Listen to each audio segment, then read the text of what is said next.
मनसे नेते प्रकाश महाजन यांनी आपल्या पदाचा राजीनामा दिला आहे। पहा प्रकाश महाजन काय म्हणाले। प्रकाश महाजन, माझा राजकीय परिचय आपणास दिलाच पाहिजे असं नाही। आज मी आपल्या समोर एवढ्यासाठी आलेलो आहे की कुठंतरी आपण आता थांबलं पाहिजे, ही भावना गेली काही दिवसापासून माझ्या मनात सारखी येत आहे। खरं म्हणजे मी गंगेला बोल लावला त्यावेळेसच थांबायला पाहिजे होतं। खरं म्हणजे मी पहलगामच्या वेळेसच थांबायला पाहिजे होतं, पण त्यावेळेस मला असं वाटलं की कुठंतरी काहीतरी सुधारणा होईल। व्यक्तिगत म्हणाल तर माझी अपेक्षा अत्यंत कमी आहे।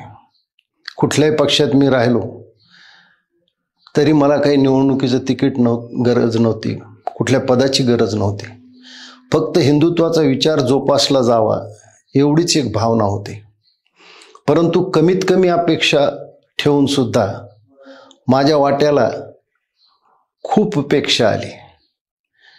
लोकसभेच्या रणधुमाळीत मला कधी विचारण्यात आलं नाही, विधानसभेच्या वेळेस प्रचारापुरतं मला वापरण्यात आलं।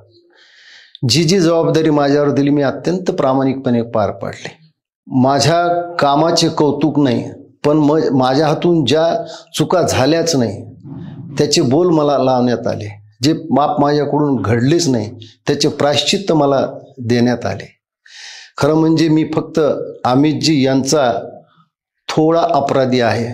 मी त्यांना छत्रपती संभाजीनगरच्या सभेत हे शब्द दिला होता की अमितजी, मी तुमच्यासोबत काय तुमच्या मुलासोबत देखील मी काम करेन, पण दुर्दैवाने परिस्थिती अशी आली की मी दिलेला शब्द पाळू शकत नाही। अमितजी, तुम्ही मला समजून घ्याल असं मला वाटतं।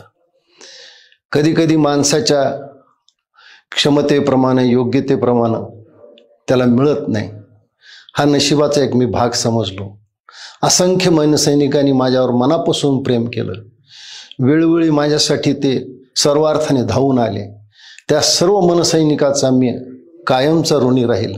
पण मला असं वाटतं की आता आपण इथं थांबलं पाहिजे, कुठंतरी या मनोरुग्ण अवस्थेतून बाहेर आलं पाहिजे, आणि म्हणून मी आज थांबायचा निर्णय घेतला।